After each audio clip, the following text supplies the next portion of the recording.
Welcome, dear listeners. Before we get into the story, how was your day? I hope it was good. You can share it with me. I care about you and value you. You can also write where in the world you are watching from in the comments. If you want to support me, you can buy me a coffee via the link below. Now relax. The story is about to begin. Chapter 1. A silent death. The fog that settled over London that morning was heavier than usual. It was the last week of November, and the dampness rising from the Thames had settled into the city's narrow streets, covering the facades of buildings like a grey veil. Gas lamps still burned in the back streets of Whitechapel. The sun had risen, but its light was not strong enough to penetrate such thick fog. It was just past 6 in the morning. Arthur Hargrove parked his handcart at the head of Clement's Lane, as he did every morning, and walked to Harold Miggs's house to deliver the first bottle.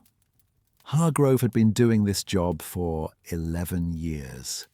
He knew every door, every threshold stone, every doormat colour in this corner of Whitechapel by heart. Miggs's house was one of them. A single-storey building with its brown paint half peeled, the same cream-coloured curtains in the window, the same corner in front of the door where the empty bottle was, left every morning. But that morning, something was different. Hargrove noticed that the milk bottle from the previous day was still sitting in front of the door. It hadn't been touched. The paper stopper at the mouth of the bottle had softened from moisture, and the milk had started to sour. Hargrove frowned. Harold Miggs was a regular man. Every morning at 6 o'clock sharp, he would open the door, take the bottle, and close the door. It had been that way for years. Hargrove had never even seen him sick. His first thought was simple. Maybe he'd gone out, maybe to visit a relative. But then he looked at the door. It wasn't completely closed. It was ajar, just a finger's width, barely noticeable. When the wind pushed it slightly, the hinges creaked. Hargrove hesitated. It wasn't nice to enter someone else's house, especially in Whitechapel.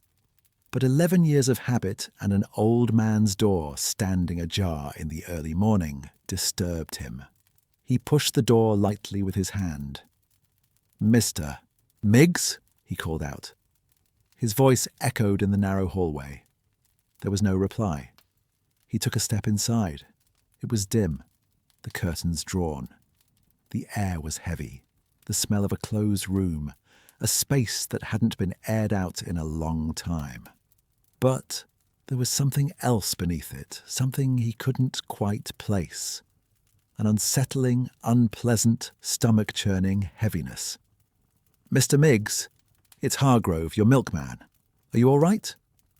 He moved toward the living room at the end of the hallway. The door was open. When he looked inside, he couldn't make sense of what he saw at first. Then he understood, and he screamed. Harold Miggs was sitting in the armchair in the middle of the living room. His head was tilted slightly to one side, his eyes half open. The expression on his face was frozen, not fear or shock, but more like an unfinished question. The marks on his neck told the whole story. Deep, finger-width lines turning from red to purple. Someone had strangled Harold Miggs to death. Hargrove's scream woke the neighbours. Within half an hour, Clement's Lane was too crowded to fit into the narrow street. The police arrived within the first 10 minutes. 2 young officers, pale-faced, looked at the body and sent word to their superiors. An hour later, a team from Scotland Yard arrived at the scene. The team was led by Inspector Lestrade. Gregory Lestrade was one of Scotland Yard's most experienced detectives. He was short, agile, always wore his dark coat collar up, and never left home without his notebook. Years of experience had taught him to approach crime scenes with a cool head, But this time, he paced around the house with a frown. Every corner of the house was examined. There were no signs of forced entry at the front door. The lock was intact, the hinges were secure, and there were no signs of impact or forced entry on the frame. The windows were locked from the inside. The back door was locked, and the key was inside. "He opened the door himself," said Lestrade's assistant, a young sergeant. "He invited the killer in." Lestrade shook his head but did not reply. He walked slowly around the sitting room. The armchair in which Miggs's body sat was old but well kept. On the small table beside it stood a half-drunk cup of tea and a newspaper. The newspaper was not from that day. It was from the day before. There were no signs of a struggle on the rug in front of the fireplace. The furniture was in place. Nothing had been knocked over or broken. "Nothing's been stolen," the sergeant added after checking the other rooms in the house. "The bedroom's tidy. There's a few pounds in the kitchen, untouched. His wallet's in his pocket, with money inside." Lestrade looked out the window. Behind the fog, the dark silhouettes of Whitechapel were vaguely visible. "A 72-year-old man," he said to himself, "a retired customs officer, living alone. He opens the door, lets someone in, and that person strangles him to death, then leaves without taking anything." He paused. Why? The question hung in the air. Lestrade couldn't find the answer. Murders weren't unusual in Whitechapel. Fights, robberies, drunken brawls. But this was different. There was no fight, no robbery. A man had been silently murdered, and the killer had vanished without a trace. Lestrade jotted down a few lines in his notebook, buttoned his coat, and turned to his assistant. "Send a man to Baker Street," he said. "Inform Mr. Holmes." At that hour, morning was just beginning at 221B Baker Street. Mrs. Hudson was preparing tea in the kitchen, the creak of the stairs echoing in the quiet house. Upstairs in the sitting room, Sherlock Holmes sat in his chair by the window, lost in thought, not looking at the open newspaper on his lap. A thin wisp of smoke curled from his pipe. John Watson was finishing his breakfast in his usual chair. He knew Holmes's quiet, pensive moods well. Sometimes he would sit motionless for hours, wandering through a labyrinth in his mind. Watson didn't disturb him. It was an understanding born of years. When the doorbell rang, both of them looked up at the same time. Mrs. Hudson opened the door, footsteps were heard coming up the stairs, and a young police officer appeared in the doorway of the sitting room. He was out of breath. "Mr. Holmes, Inspector Lestrade is summoning you to Whitechapel.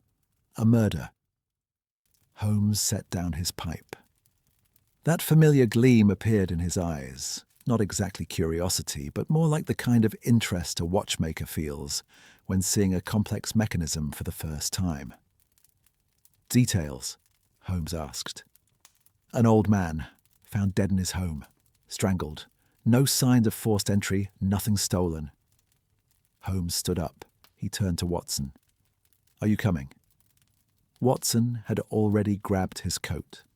By the time we reached Clements Lane, the crowd had begun to disperse, but a few curious onlookers still lingered at the entrance to the street.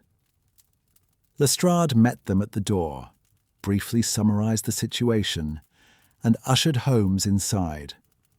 Holmes stopped at the threshold of the house. Before entering, he examined the door. He ran his fingers over the lock mechanism, looked at the hinges, checked the threshold stone. Then he bent down and closely examined the wood at the bottom edge of the door. "No scratches," he said, more to himself than anyone else. "No forced entry. The door was open from the inside." He went inside. He walked slowly down the hallway, looking at the walls, the floor, the corners of the ceiling. When he reached the sitting room, He stopped in front of Miggs's body and examined it for a long time without moving. Watson was behind him. He knew Holmes's way of working. He didn't interrupt at times like this. Holmes observed first, thought next, and spoke last. And when he spoke, every word carried meaning. Holmes bent over the body. He examined the marks on the neck without touching them, just looking. Then he looked at Miggs's hands. He checked under his fingernails. He examined the armrests of the chair, the fabric, the stitching. He didn't resist, Holmes said. He wasn't speaking to Watson, but to the air. There's no skin under his fingernails, no grip marks on the armrests. This man didn't struggle while being strangled. Watson raised his eyebrows. From shock? A sudden attack? Holmes shook his head. The strangulation was done from the front, not from behind. The victim saw the killer's face, but he didn't resist. Either he was too old and frail, or the attack was so swift and decisive that he couldn't react. Holmes stood up and began to pace slowly around the room. He examined the objects on the mantelpiece one by one. A clock, several photo frames, a tobacco box. He didn't touch any of them, but he studied each one intently. Then he looked at the teacup on the table. 1 cup, he said. Miggs drank his tea, alone. He didn't offer tea to his guest, or the guest didn't stay long enough to drink tea. Lestrade was watching from the doorway. What do you think, Mr. Holmes? Holmes slightly opened the window curtain, looked outside, then let the curtain fall. Here's what I think, Lestrade. This man opened his door of his own free will. He either knew the person standing there, or at least didn't see them as a threat. The killer entered, did his job, and left. Quick, clean, decisive. This wasn't a fight. It wasn't a robbery. It wasn't a moment of rage. This was a planned action. Watson noticed the weight in Holmes's final word. Premeditated. Look, said Holmes, pointing to the marks on Miggs's neck. The depth and angle of the fingerprints are identical. The killer didn't hesitate, didn't change position, didn't slip. With a single movement from a single position, he applied sufficient pressure for a sufficient amount of time. This is the work of someone who knows what they're doing. Lestrade swallowed. Are you saying it was professional? The word professional can mean many things, said Holmes. But I can say this with certainty. This killer is not hasty, not emotional, and not careless. He came with a plan, acted with a plan, and left with a plan. He left nothing behind, no object, no trace, no mistake. Holmes looked around the room one last time. He glanced at the coat rack by the door, examined the key tray on the small table just to the right of the entrance. Then he stepped outside and stood in front of the house for a few minutes. He looked at the paving stones, the muddy footprints, the dark corner under the street lamp. Watson came over.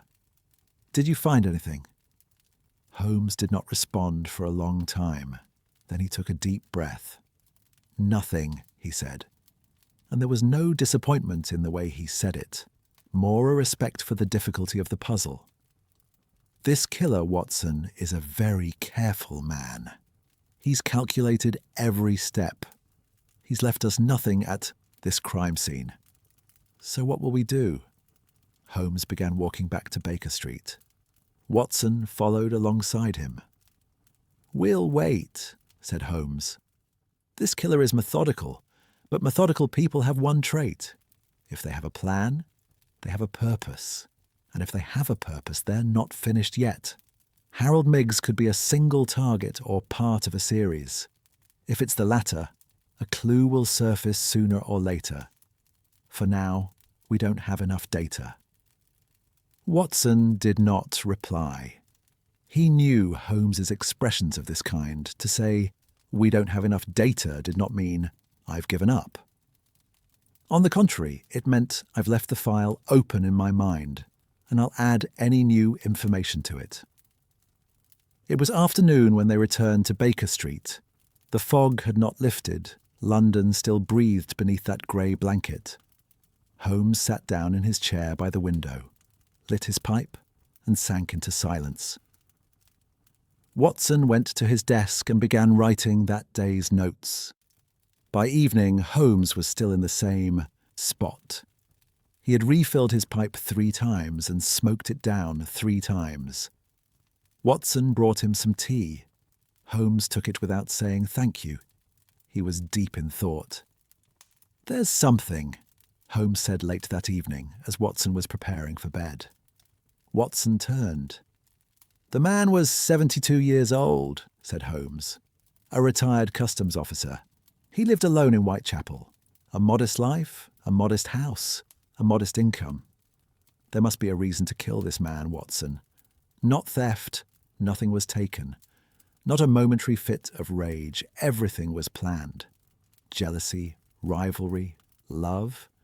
For a man of that age, living that life, those are weak possibilities. Then what?" Holmes pulled the stem of his pipe from his lips. "I don't know," he said. "Not yet. But there is something in Harold Miggs's life, in his past, perhaps stretching back years, that someone killed him for. And until we find that thing, we're in the dark." Watson nodded and wished him good night.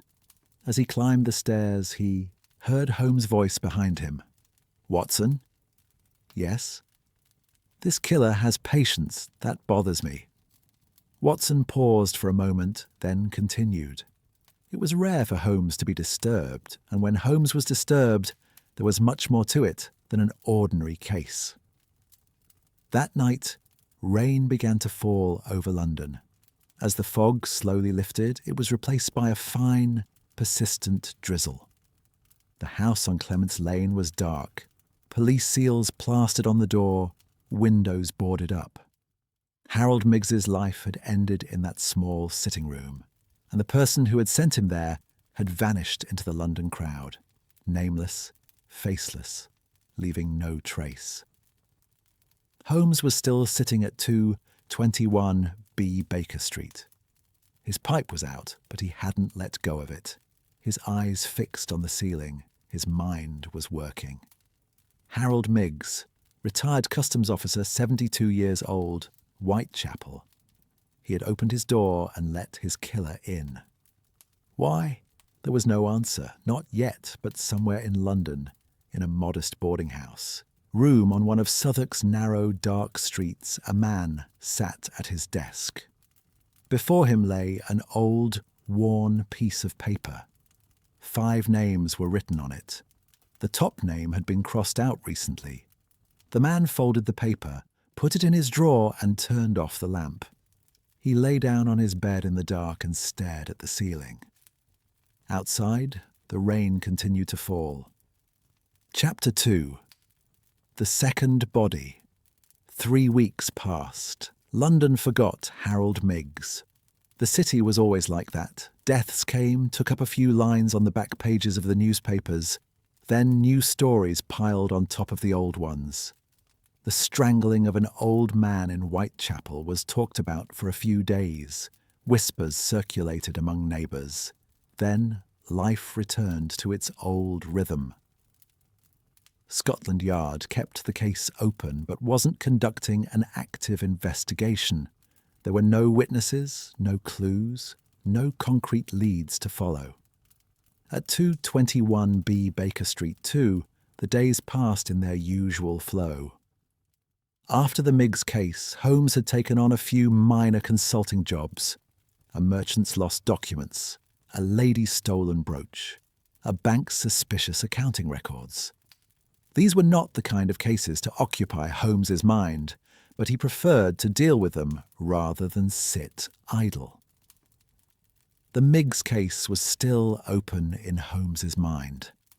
But without new information, there was no way forward. That morning, Watson opened his newspaper after breakfast, as usual. Holmes sat opposite him, eyes half closed, lost in thought. As Watson turned the pages, he paused at a particular article. He read it twice, then folded the newspaper and handed it to Holmes. "Take a look at this," said Watson. Holmes opened his eyes, took the paper, and looked at the article Watson had pointed out. It was a short piece buried in the inner pages of the paper, a few paragraphs overshadowed by the big headlines. "Respected doctor found dead in his surgery." Dr. James Felton, a well-known physician who had practiced for many years in the Harley Street area, was found dead in his surgery yesterday morning. Initial investigations point to poisoning, and Scotland Yard is treating the case as a possible accident or suicide. Holmes read the news, paused for a few seconds, then placed the newspaper on the table. "An unfortunate incident," he said. "Doctors sometimes become victims of their own medicines. Dosage error, carelessness, or a deliberate choice." Watson frowned. "Doesn't the tone of the report strike you as odd? A renowned doctor is found poisoned in his own surgery, and Scotland Yard is talking about accident or suicide on the very first day." Holmes shrugged. "You know Scotland Yard's tendency to jump to conclusions, Watson. But this time you can't say they're wrong. A doctor poisoning himself in his own surgery with his own drugs, the simplest explanation is usually the correct one." Watson wanted to object, but he realized from Holmes's expression that the matter was closed. For Holmes, this case, at least for now, held nothing noteworthy. A different neighborhood, a different method, a different victim profile. There was no apparent connection between the old customs officer in Whitechapel and the respected doctor in the Harley Street area. But Watson cut out the article and tucked it into his notebook. He didn't fully understand why. Perhaps it was years of experience with Holmes, or perhaps it was a doctor's sensitivity to the death of a colleague. Whatever the reason, that small newspaper clipping found its place in Watson's notebook. Dr. James Felton was 63 years old. He had a career spanning over 30 years, having served as family physician to many of London's respected families. His practice was a few streets away from Harley Street, a small but well-kept building, with a brass door knocker, white curtains at the windows, and a polished sign at the entrance reading, "Dr. J. Felton, General Practitioner." The person who found Felton had been his assistant, a young woman named Martha Coburn, who had been working for the doctor for 3 years, scheduling appointments, greeting patients, and meticulously keeping the medicine cabinets organized. Martha arrived at the office every morning at 8, opened the door, lit the stove, and got everything ready before the doctor's first patient arrived. That morning, she followed the same routine. She opened the door, went inside, hung up her coat, and walked to the doctor's office. When she opened the door, Dr. Felton was sitting at his desk. His head was slumped on the desk, one arm dangling over the edge. Martha first thought he was asleep. The doctor sometimes worked late and stayed at the office. But as she approached, she saw the colour in his face. His lips were blue, his skin waxy and pale. And then she understood. The team from Scotland Yard spent hours examining the office. They found a half-empty glass of water and a small bottle of medicine on Dr. Felton's desk. The substance in the bottle was a concentrated form of a powerful painkiller found in the office medicine cabinet. The dosage was far above the therapeutic amount, lethal. The inspector saw it as perfectly natural for a doctor to have access to his own medications. The doctor could have been depressed, he said, or he had chronic pain and miscalculated the dosage. Martha Coburn objected. She said the doctor had shown no signs of mental breakdown in recent weeks, had seen his patients as usual, and had not missed any appointments. Dr. Felton was a man satisfied with his life, said Martha, her eyes teary but her voice firm. There was no reason for him to commit suicide. But Scotland Yard was not convinced. The physical evidence painted a simple picture. The doctor had died in his own office with his own medication. There were no signs of forced entry, no signs of a struggle, no concrete evidence pointing to outside interference. The case was classified as possible accident or suicide. Felton's family did not accept this decision. His son, a young lawyer, lodged a formal objection with Scotland Yard, demanding an independent investigation, but his request was lost in the labyrinth of bureaucracy. In Victorian London, once Scotland Yard made a decision, changing it was beyond the power of an ordinary family. The funeral took place on a Thursday. The weather was cold, the sky leaden, the wind light but persistent. The church was small, a neighbourhood church near Dr. Felton's home that he attended regularly. The congregation was not large. Family members, a few former patients, Martha Coburn, a handful of colleagues, and neighbours. The priest conducted a short service. He spoke of Felton's life, his service, his patience, and his compassion. His son stood up, tried to say a few words, but his voice trembled and he stopped halfway through. His wife, a grey-haired, thin woman who looked tiny in her black dress, sat in the front row, silent and still. She wasn't crying. She was beyond crying. She was in a heavy, numb pain, unable to accept not her husband's death, but the way it had been explained. After the funeral, as people dispersed, his son approached a man at the church door. The man was middle-aged, ordinary-looking, wearing a dark coat. He was the only person among the mourners who was unrecognizable. "Did you know my father?" the son asked. The man paused for a moment. Then he bowed his head slightly. "A long time ago," he said. His voice was calm, neither warm nor cold, neutral, measured, unremarkable. "He was a good doctor. My condolences." The son thanked him. The man turned and began walking along the sidewalk. His steps were steady, neither fast nor slow. He blended into the crowd and disappeared within seconds. Just another nameless face in London. Just another man walking down any street in any direction. No one looked at him a second time. Days passed on Baker Street. Holmes continued with minor cases. Watson went back and forth to his surgery. Mrs. Hudson prepared the tea and lit the fireplace. The rhythm of London remained unchanged. Crowded streets, chimney smoke, horse-drawn carriages, the cries of newspaper vendors. Dr. Felton's death made the newspapers for a couple more days. Then he too faded from the city's memory, like Harold Miggs. One evening, while flipping through his notebook before bed, Watson came across a newspaper clipping he had cut out. He read the news again. Then he closed the notebook and thought for a while. 2 deaths, 3 weeks apart. One in Whitechapel, the other near Harley Street.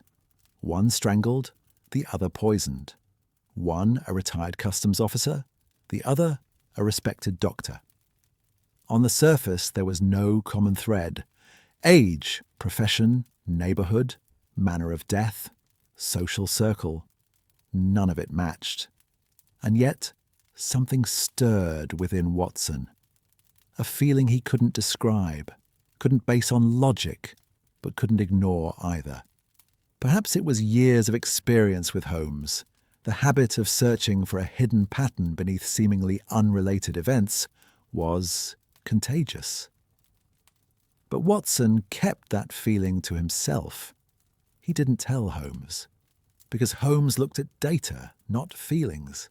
And at that moment, there wasn't a single piece of data that could link the two cases. Watson put his notebook in the drawer and went to bed. Outside, the wind was beating against the window. London breathed in the night, a city of millions of people, millions of stories, millions of secrets. In those days, a man sat at his desk in a modest boarding house room in Southwark. Several papers were spread out before him, handwritten notes, dates, addresses, times. The man examined them carefully, underlining some lines, correcting others. In the corner of the desk lay a folded old piece of paper, a list of 5 names. The first 2 names were crossed out. 3 names remained. The man pulled out a new piece of paper and began to write. His handwriting was neat and patient, not the hand of someone in a hurry, but of someone with time. He drew each letter carefully, choosing each word deliberately. The notes he wrote were a record of a routine, a detailed map of someone's daily life. What time they left home, which street they walked down, where they went, what time they returned, who opened the door for them, the servant's schedule, the neighbours' habits. When the man finished writing, he folded the paper and placed it at the bottom of the drawer next to the other notes. Then he tidied the desk, organised the papers, and made sure everything was in its place. His room was always tidy, his bed made, his shoes lined up by the door, his coat on the hanger, the glass of water by the window half full. The owner of the boarding house described him as a perfect tenant, quiet, tidy, paying his rent on time, a gentleman who never caused trouble. He dimmed the lamp, but didn't turn it off. He looked out the window. The rooftops of Southwark stretched out in indistinct silhouettes through the fog. Far away, across the Thames, the lights of London's North Bank glowed as faint points. He stood there for a few minutes. His face showed no expression. No anger, no excitement, no regret. Just the calm, focused gaze of someone deep in thought. Then he drew the curtain, turned off the lamp, and lay down on his bed. He stared at the ceiling in the darkness. His eyes were open, but his gaze was fixed on a place beyond the ceiling. Perhaps years ago. Perhaps the shadow of a gallows. Perhaps the last image seen by a 9-year-old child. Outside, London slept. But not everyone was asleep. Some people spent the night awake, some out of fear, some out of anxiety, some because of the weight of unfinished business. The man closed his eyes. Tomorrow would be a new day. And there was work to be done. Scotland Yard shelved Dr. Felton's file within 2 weeks. The official record stated cause of death, poisoning, probable accident or suicide. The family's objections were to no avail. Martha Coburn cleared out the surgery, handed over his personal belongings to the family, and looked for work with another doctor. The Dr. J. Felton sign was taken down from the window of the building on Harley Street and replaced with a "For Rent" sign. Felton's son struggled for a while longer, visiting old patients, investigating his father's final days, repeatedly appealing to Scotland Yard. But every door was closed to him. Eventually, he too gave up.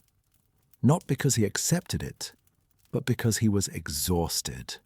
The unexplained details surrounding his father's death. Why he was at the clinic that night. Why he reached into the medicine cabinet with his own hands. Why he left no farewell note. These questions remained unanswered. And London forgot again. A doctor died, the case was closed, life went on. What no one noticed was this. The deaths of 2 people were independent, unrelated, different cases for London.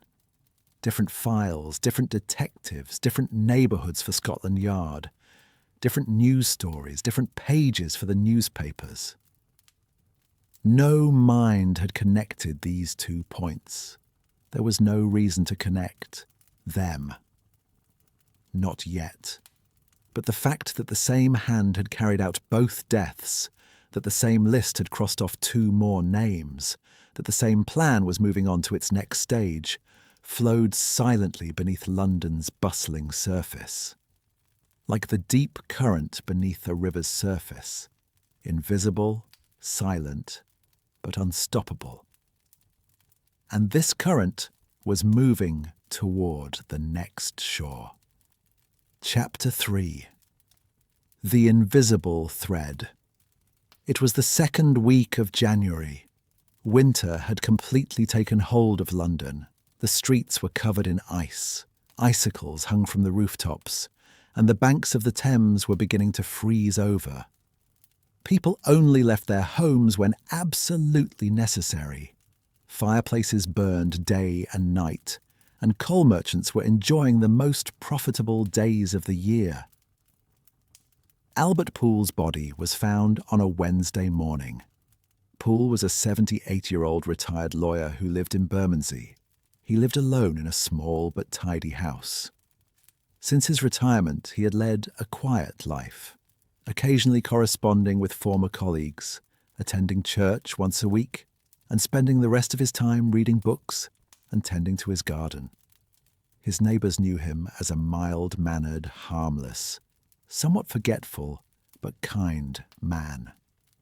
The woman who found his body was the woman who came to clean 3 times a week. Edith Garner. Woman in her early 50s, strong-built, with a practical mind. Edith had arrived at 9 in the morning as usual, unlocked the door with her key, and entered. When she opened the living room door, the sight that met her eyes pinned her to the spot. Albert Poole was sitting in a chair in the middle of the living room. His hands were tied behind his back with thick, sturdy rope, tied in tight, neat knots.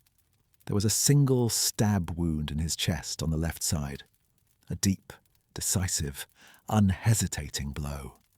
The blood had stained the front of his shirt crimson and formed a dark pool on the wooden floor beneath the chair. The expression on his face was strange, more shock than pain, perhaps a sense of betrayal. His eyes were open. Edith Garner did not scream. She was a woman who had worked for years in London's tough neighbourhoods and had seen a lot. But her hands trembled. She closed the door, went out into the street, and ran to the nearest police station. Scotland Yard was on the scene within an hour. And this time the case landed directly on Inspector Lestrade's desk. When Lestrade arrived at Poole's house, he frowned. There was a familiar feeling, something he had seen before, a similarity he couldn't quite place.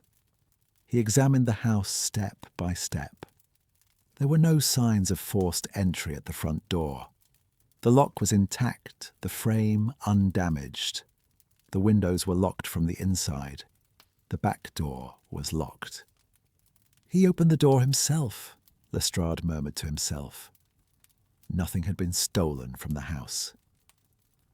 A few pounds were sitting untouched in a drawer in the bedroom. The silver cutlery in the kitchen was still there. Poole's wallet was in his pocket, containing money and a few business cards. There were minimal signs of a struggle. The living room furniture was in place. No chairs overturned, no table moved, no items broken. Poole had been seated in a chair, his hands tied and stabbed. Or perhaps he had been seated. First, then his hands tied, then stabbed. In either case, the killer had been completely in control. Lestrade wrote in his notebook, "No forced entry, no theft, a planned act. The victim opened the door himself." Then he paused. He remained like that for a few seconds, his pen pressed against the paper, because he had written those sentences before. 3 months ago, in Whitechapel, at Harold Miggs's house. Lestrade closed the notebook and turned to his assistant. "Send word to Baker Street," he said. Again. Holmes was playing the violin in the sitting room when Lestrade's message arrived. Watson was reading a medical journal in the armchair opposite him. When the messenger, a young constable, came up the stairs breathlessly, Holmes put down his violin and listened. "A murder in Bermondsey," said the officer. "A retired lawyer, stabbed to death in his home. Inspector Lestrade is waiting for you." Holmes thought for a moment. Then he put his violin away in its case and took his coat. Watson began to get ready too.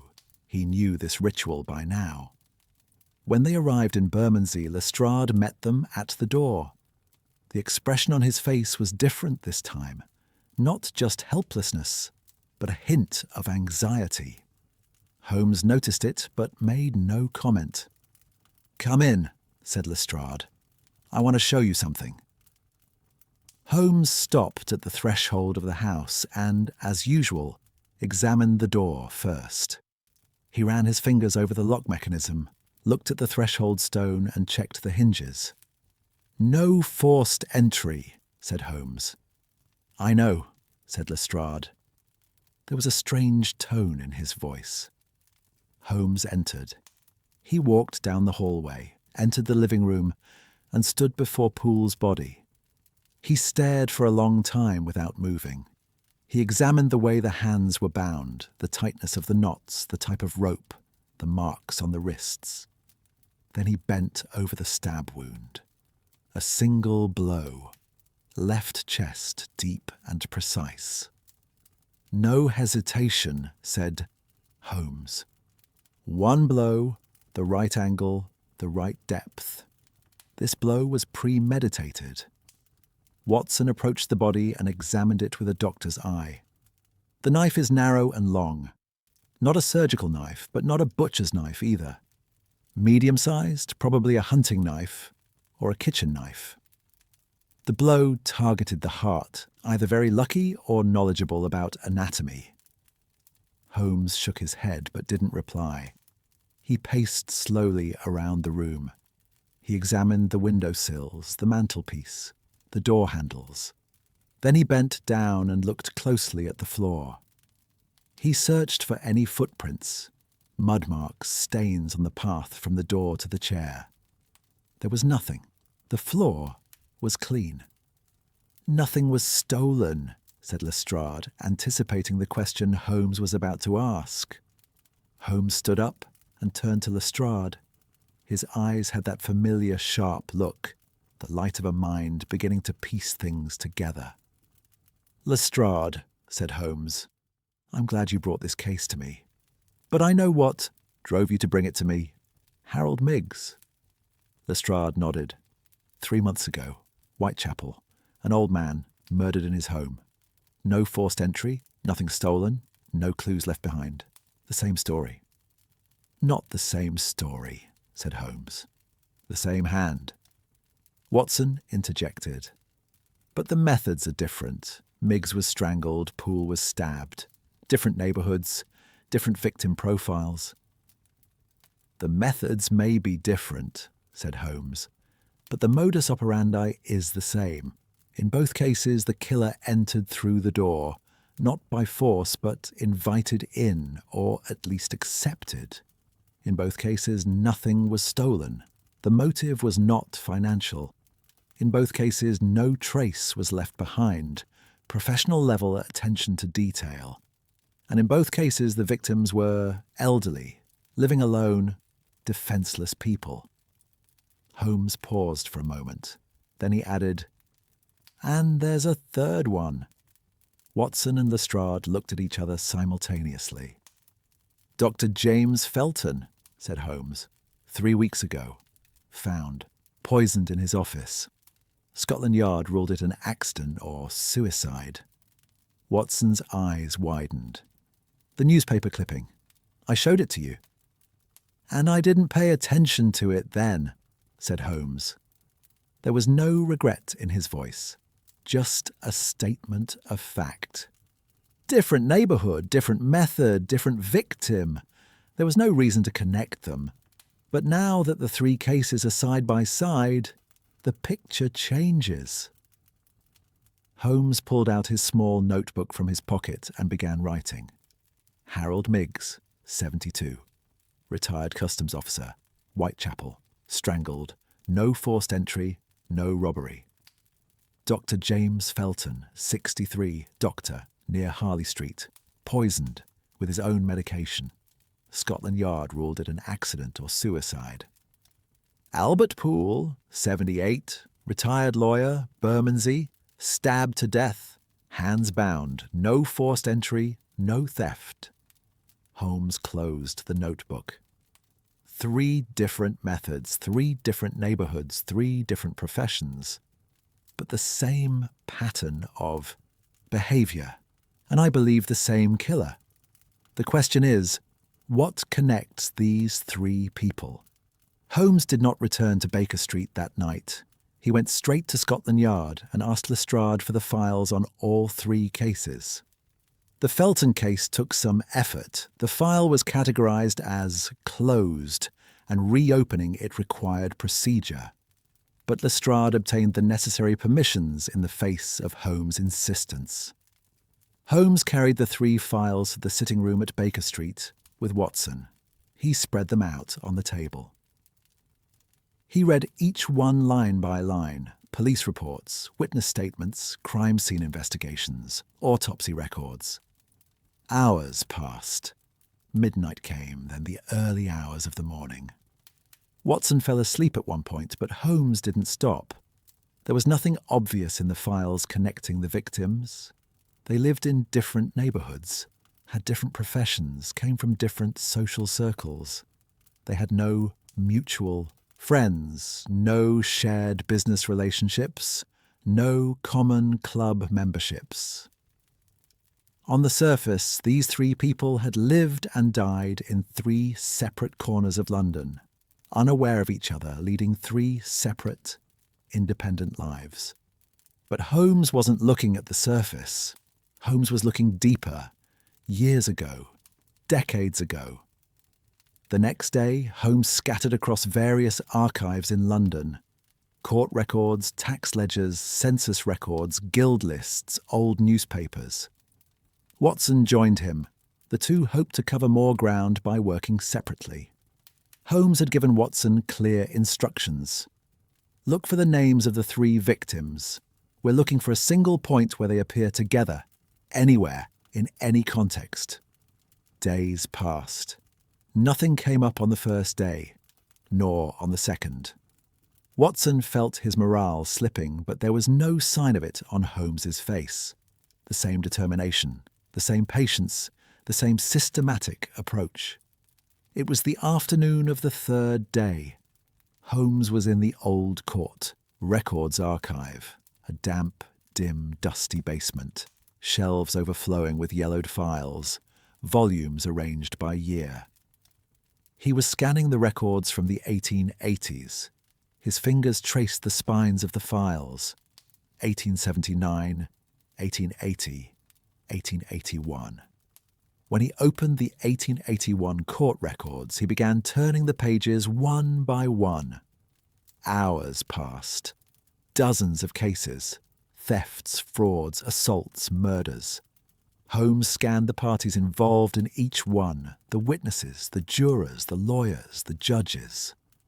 And then he stopped.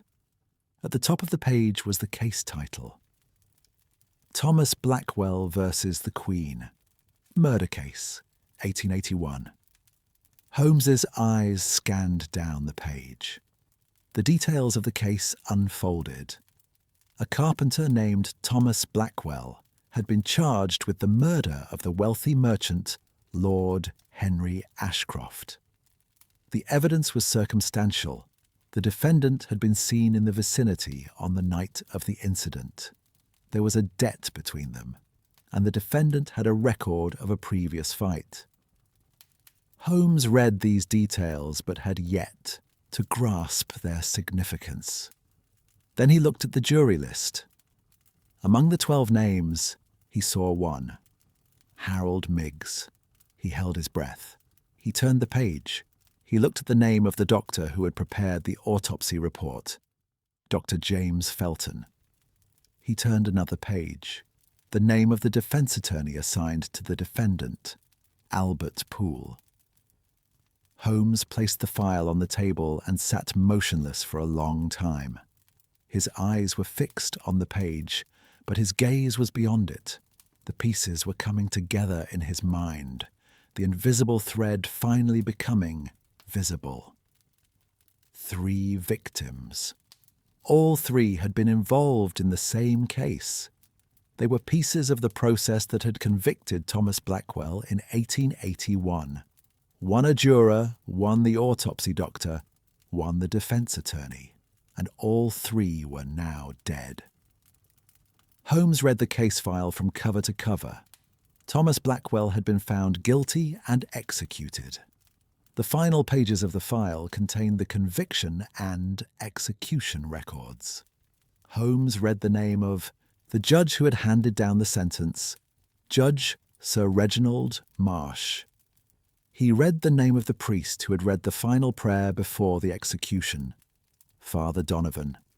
5 names, 5 people who had served at different points in the same process, facing the same defendant in the same case. 3 had been killed. 2 were still alive. Holmes closed the file, buttoned his coat, and left the archive. Outside, the sky was beginning to darken. He took a deep breath as the cold wind hit his face. When he returned to Baker Street, Watson was waiting in the sitting room. As soon as he saw the expression on Holmes's face, he understood. He had found something. Holmes placed the file on the table and opened it. Thomas Blackwell, said Holmes, 1881, a carpenter, accused of murdering Lord Henry Ashcroft, convicted and executed. Watson looked at the file. One of the jurors in the case, Harold Miggs, the doctor who prepared the autopsy report, Dr. James Felton, the defense attorney assigned, to the defendant, Albert Poole. Watson's face paled. All 3 are our victims. Yes, said Holmes, and there are 2 more names in the file. The judge who presided over the case, Sir Reginald Marsh. The priest who read the final prayer before the execution, Father Donovan. These 2 men are still alive. Still, said Watson. Holmes shook his head. Still. Someone is systematically killing everyone involved in the 1881 case, Watson. Methodical, patient, planned. This is revenge. Watson looked at the file again. Thomas Blackwell was executed. Who is taking revenge? A relative? Holmes turned to the last pages of the file. Among Thomas Blackwell's personal details, he found his family record. Married, 1 son, Edward Blackwell, born in 1872. He has a son, said Holmes, 9 years old at the time of the execution. His mother died a few months later. The child was sent to an orphanage. Holmes paused for a moment. He did the math. He was 9 in 1881. Now he's in his early 20s. Young, strong, and he may have been waiting for this moment for over a decade. Watson leaned back in his chair. A heavy silence fell over the room. The fire crackled in the fireplace. The wind rattled the window outside. Both were thinking the same thing. A child watching his father being led to the gallows, and years later beginning to seek retribution for that moment.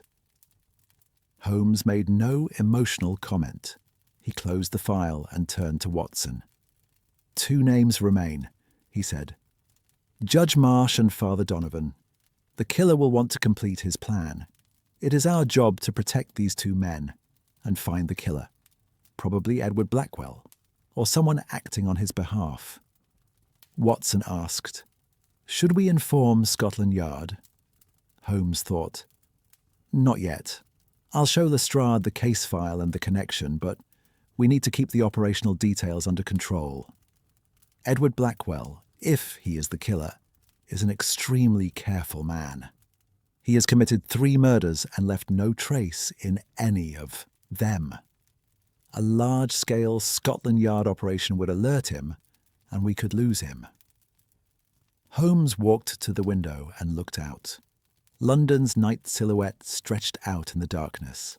Thousands of roofs, thousands of windows, thousands of rooms. And in one of those rooms, a man was planning his next move. "First, we need to find Edward Blackwell," said Holmes. "Where he lives, what he does, what kind of life he's built. Then we'll secure Judge Marsh and Reverend Donovan. And finally, we'll catch the killer." Watson stood up. "Where do we start?" Holmes looked at the file on the table, the yellowed pages of 1881, the faded ink, the dusty smell. A case from 13 years ago, a conviction from 13 years ago, an execution from 13 years ago. And now, a ghost emerging from the shadow of that old justice. "We start at the beginning," said Holmes, "with Thomas Blackwell's life. Everything began there. The answers will be there too." Outside, London was silent, but beneath that silence, a countdown was ticking. Only 2 names remained on the list, and time was running out. Chapter 4. In Pursuit of the Ghost. The next morning, Holmes rose early. When Watson came downstairs, he found him at his desk, last night's case file open before him, a cup of tea beside him, his pipe smoking in his mouth. It was clear Holmes hadn't slept, but there was no weariness on his face. Rather, the tense alertness of a hound tracking a scent in his eyes. "Today we're diving into Thomas Blackwell's past," Holmes said as soon as he saw Watson. "Sit down, and I'll explain the plan." As Watson prepared breakfast, Holmes began speaking. When Thomas Blackwell was executed in 1881, he left behind a wife and a 9-year-old son. His wife, Ellen Blackwell, according to court records, died a few months later. The child, Edward, was sent to St. Agnes Orphanage. There are no other family records in the file. No siblings, no uncles, no cousins. Edward's last known address was that orphanage. "Is the orphanage still open?" Watson asked. "We'll find out. But first we'll go to Thomas's old neighbourhood. The Blackwell family lived in Southwark. The address in the file is somewhere around Tabard Street. 13 years have passed, but in neighbourhoods like this in Southwark, people tend to stay in the same place for a long time. It's possible someone remembers something." Watson finished his tea, took his coat, and went outside with Holmes. The cold January morning greeted them at the door. An icy wind, a grey sky, a thin layer of frost on the pavement. They hailed a hansom cab and headed for Southwark. Tabard Street was one of Southwark's working-class neighbourhoods. Narrow streets, rows of brick houses, clotheslines, chimney smoke, children playing in courtyards. The house Holmes was looking for, Thomas Blackwell's last address, was one of the row houses in the middle of the street. Its door was painted, curtains hung in the windows. It was clear it had changed hands. Several times in the past 13 years. A woman opened the door, in her 40s, wearing an apron with flour stains on her hands. Holmes introduced himself and asked for Thomas Blackwell. The woman frowned. "Blackwell? We bought this house 8 years ago. I don't know the previous tenant. But ask Mr. Haskell across the street. He was born on this street. He knows everyone." Holmes thanked him and knocked on the door opposite. The man who opened it was old, in his mid-70s with a hunched back and a wrinkled face, but his eyes were lively and intelligent. He introduced himself as Cornelius Haskell. When Holmes mentioned the name Thomas Blackwell, a shadow passed over the old man's face. "Thomas Blackwell," Haskell said, repeating the name as if summoning a distant memory. "Yes, I knew him. He was a good man, a good carpenter, a good neighbour. He never hurt anyone. Holmes asked, "What do you know about the case?" Haskell took a deep breath. He invited them inside, a small, warm sitting room with a fire burning in the fireplace. He pulled out 3 chairs, offered tea, but Holmes politely declined. Watson accepted. His hands were numb from the cold. "The case," said Haskell, sitting down in his chair. "Lord Ashcroft was murdered. Thomas was accused. I didn't believe it. The Thomas Blackwell I knew wouldn't hurt a fly. But the court thought otherwise." "What was the evidence?" asked Holmes. "Circumstantial things. Thomas being seen near Ashcroft's house that night, but dozens of men passed through that area every night from Southwark on their way home from work, on their way home from the pub. And there was a debt between them. Thomas had made furniture for Ashcroft's house and hadn't been paid, and Thomas having been involved in a fight years ago. That's all." "Did you believe Thomas was innocent?" Haskell answered without hesitation. "I did. I still do. But what value did the word of a poor carpenter have back then? Lord Ashcroft had been murdered. Someone had to hang, and Thomas was the easiest target. His class, his past, his poverty, it all worked against him." Holmes tilted his head slightly. This information was valuable, but what Holmes was really looking for was something else. "What do you know about Thomas's family?" Holmes asked. "His wife Ellen and his son Edward?" Haskell's face softened, but it was a bitter softening, somewhere between a smile and a tear.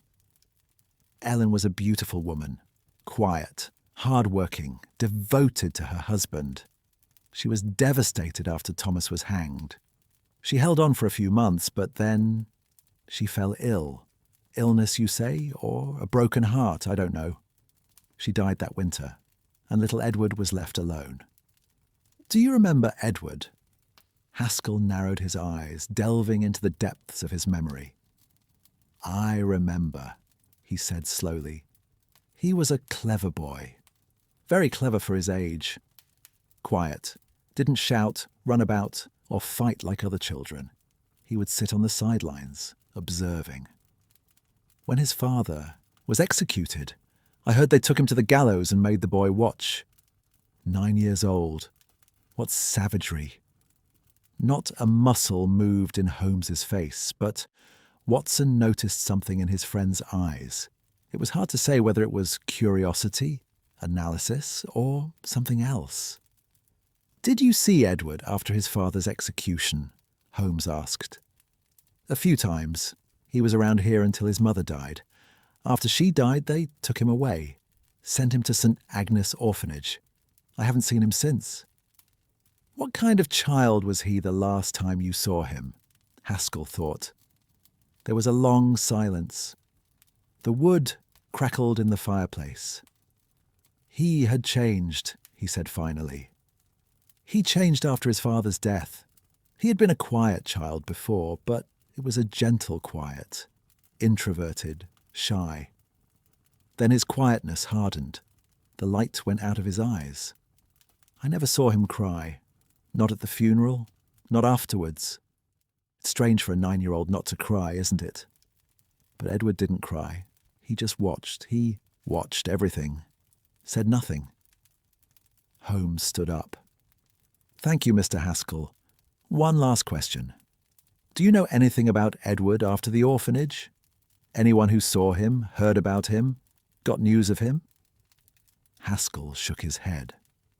"I haven't heard anything. After he entered that orphanage, it was as if he had disappeared into thin air. No one mentioned his name again, until you asked." Holmes and Watson walked to the southern end of Southwark to find St. Agnes Orphanage. Holmes knew the address from the file. A few streets back from Borough High Street, next to an old church building. But what they found when they got there was not an orphanage. The building was closed. Its door was boarded up, its windows broken, its walls covered in ivy. St. Agnes Orphanage had closed years ago. When and why was impossible to tell from the outside. Holmes examined the building from the outside. Then he asked around at the nearby shops and houses. A grocer remembered the orphanage closing 5 or 6 years ago. Another neighbour said the church foundation that owned the building had run into financial trouble and had closed the orphanage, sending the children to other institutions. "Where could the records be?" Holmes asked. "They might be in the church foundation's storage," said the grocer. "Or they might have been thrown away. Who knows?" Holmes did not give up. He found the church foundation, a small office near Borough. After a long persuasion, the elderly clerk in the office opened a cabinet containing the old orphanage records. Dusty, yellowed, mouse-eaten ledgers. Holmes scanned the pages one by one. He found Edward Blackwell's record. Admission date, 1881. Date of birth, 1872. Date of departure, 1886. Reason for departure, age limit, 14. Person/institution to whom handed over, none. Note, left of his own accord. 14 years old, left alone on the streets of London. After that, nothing. Holmes closed the notebook and turned to the clerk. "Is there any former employee who remembers this child?" the clerk thought. "Agnes Rayburn. She was the head nurse at the orphanage for many years. She's retired but still lives in Borough. Her address may be in our records." Holmes took the address and went with Watson to Agnes Rayburn's house. Rayburn was an elderly, petite, bespectacled woman. When she opened the door, she looked at Holmes suspiciously, but softened when she heard his name. She invited them in. "Edward Blackwell," said Holmes. "He came to the orphanage in 1881 and left in 1886. Do you remember him?" Agnes Rayburn adjusted her glasses and looked back into the past. Hundreds of children had passed through her hands. It was impossible to remember them all. But some were unforgettable. "Edward," she said, her voice softening as she spoke his name. "Yes, I remember him. He wasn't a child you'd forget. What was he like?" Agnes clasped her hands in her lap.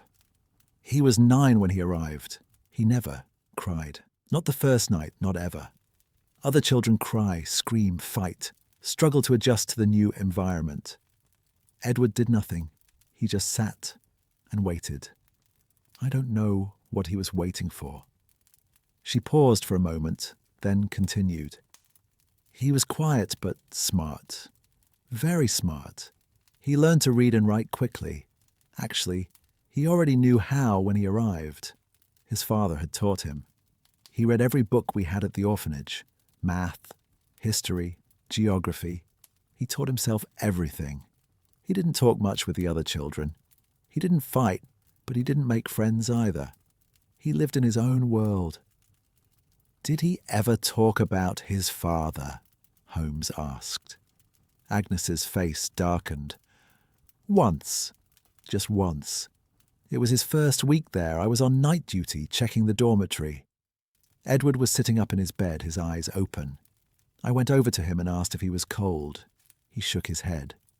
Then he said—" Agnes paused, hesitating as if recalling an old pain. "He said, 'My father wasn't a bad man.' He didn't say anything else. I didn't say anything either. I put him to bed, covered him with his blanket, and he never said another word about his father. For 5 years. Holmes wasn't writing in his notebook. He was committing everything to memory." Watson, meanwhile, sat in the chair beside him, listening intently to every word Agnes said. "What was he like when he left at 14? Holmes asked. Tall, thin, calm. His face always had the same expression, neither happiness nor anger. A straight, unreadable face. The day he left, he came to me, thanked me, one by one, politely, like a grown man, and walked out. I didn't ask where he was going. He wouldn't have told me anyway. Did you hear from him after he left? Not at all. I never saw or heard from him again. He walked out that door and vanished. Holmes stood up, thanked Agnes, and went out with Watson. As they walked down the street, Watson broke the silence. A profile is emerging, Watson said.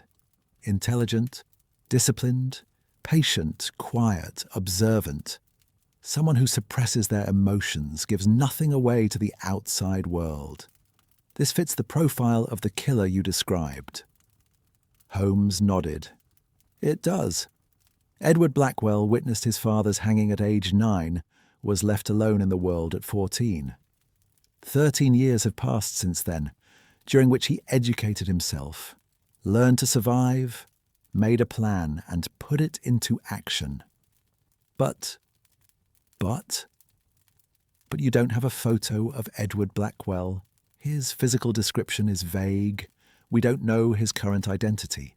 We don't know where he lives. This man has been a ghost since he was 14. For someone who wants to disappear in London, this city is the best hiding place in the world. Watson asked, "What will we do?" Holmes paused. He stood in the narrow street of Southwark between the brick walls, where the sky appeared as a grey strip, and thought. Watson waited. He never interrupted Holmes during these moments. "We're changing our strategy," Holmes said finally. "We're giving up the search for Edward." Watson looked at him in astonishment. "We're giving up? Searching for Edward in London is like looking for a needle in a haystack. This man has changed his identity, erased his past, managed to become invisible. Searching for him in the streets, in boarding houses, in workplaces would take months and probably yield no results. But we have an advantage. What is it? We know his next target." Watson understood. Judge Marsh. Yes, the next name on Edward's list is Judge Sir Reginald Marsh. If Edward is following his plan, and judging by the pattern of the 3 murders, we can say he is.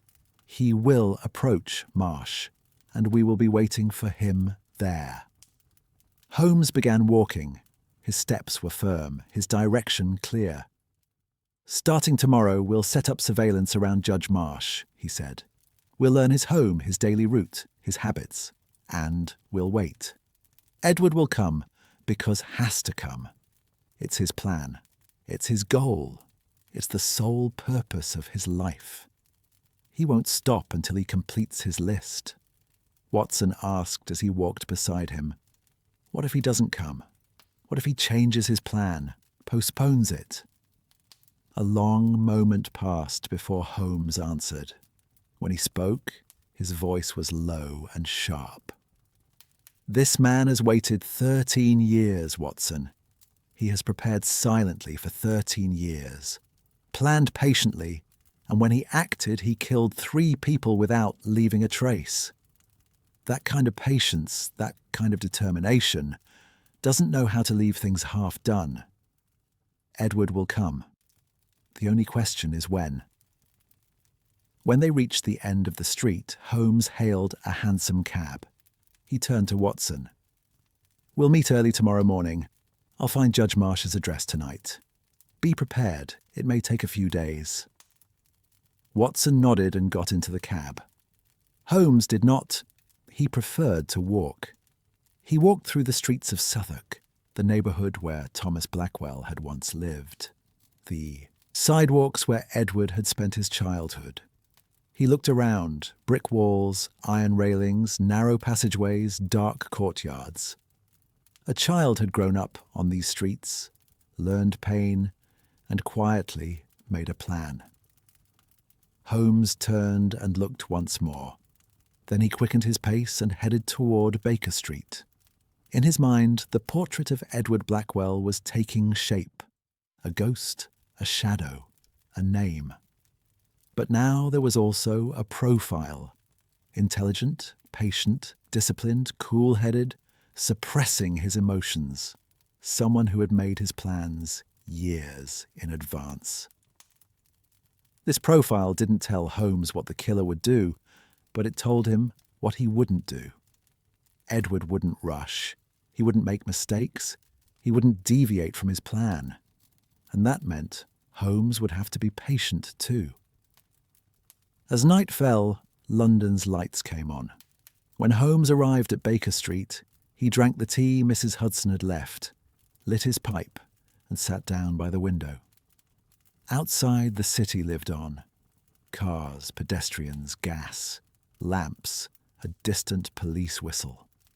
And in one corner of that city, Edward Blackwell lived too, with another name, another face, another life, but with the same plan, the same purpose, the same patience.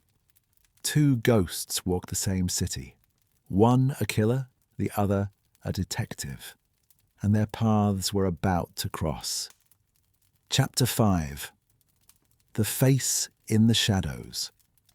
Holmes worked that night gathering information about Judge Sir Reginald Marsh. Court records, society magazines, old newspapers, all proved useful. When Watson arrived the next morning, Holmes greeted him with notes spread across the table. "Sir Reginald Marsh," said Holmes, taking a puff from his pipe. 71 years old, retired 12 years ago. He lives in Kensington, a detached house in Phillimore Gardens. His wife died 8 years ago, no children. He has a servant couple. The man takes care of the garden and housework. The woman handles cooking and cleaning. Both leave the house at 6 in the evening and return at 7 in the morning. The judge is alone at home at night. Watson raised his eyebrows. Alone at night? That leaves him vulnerable. Absolutely. And Edward knows this. We know he researched his previous victims' habits to this extent. Miggs lived alone. Felton stayed late at his surgery. Poole's cleaner came on specific days of the week. Edward found each one's moment of weakness and struck at precisely that moment. Holmes organised the notes on the table and handed them to Watson. Marsh's daily routine is as follows. He leaves home at 9 in the morning, walks to Hyde Park, strolls around the park for about an hour. Then he stops at a coffee shop on Kensington High Street, reads his newspaper, drinks his tea. In the afternoon, he either stays home or goes to the Reform Club, 2 or 3 times a week. After 6 in the evening, once the servants have left, he is alone at home. Before going to bed, he sits in his library and reads. A regular, predictable, unchanging routine. Watson looked at the notes. How did you find out all this? Last night and this morning, I got the judge's address from Lestrade, discovered Phillimore Gardens, asked the servants a few questions. I introduced myself as a newspaper reporter, pretending I was preparing a series of articles about the lives of retired judges.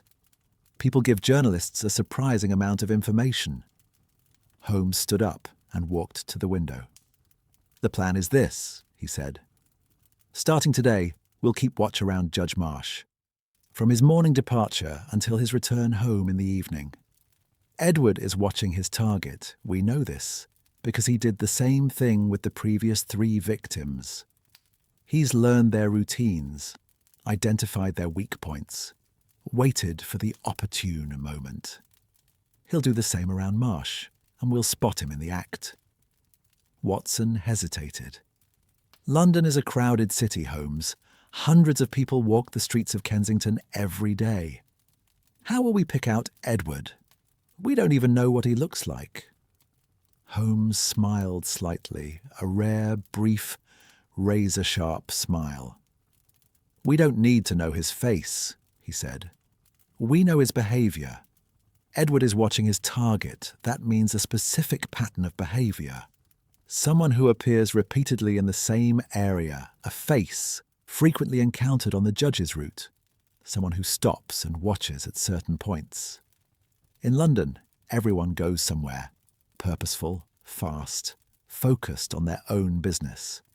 But someone who watches others is different. They stop, wait, observe, change direction. To see this difference, you need to watch the movement, not the face. Watson nodded. Holmes's logic was as clear as ever. "Are you ready?" Holmes asked. "A few long, cold days lie ahead of us." The first day. Holmes and Watson arrived at Phillimore Gardens at 8 in the morning. The street was quiet and well kept. Rows of white-fronted houses, iron-fenced gardens, trimmed hedges. It was one of Kensington's affluent neighbourhoods. Everyone knew each other here, and strangers stood out. Holmes was aware of this, which is why, instead of standing directly on the street, he identified strategic points in the surrounding area. At the northern end of the street was a small park, a few benches, a fountain, an old oak tree. From here, the door of Marsh's house was visible. At the southern end of the street was a corner shop, a tobacconist with a bench in front. From here, the narrow street leading to the back of the house could also be observed.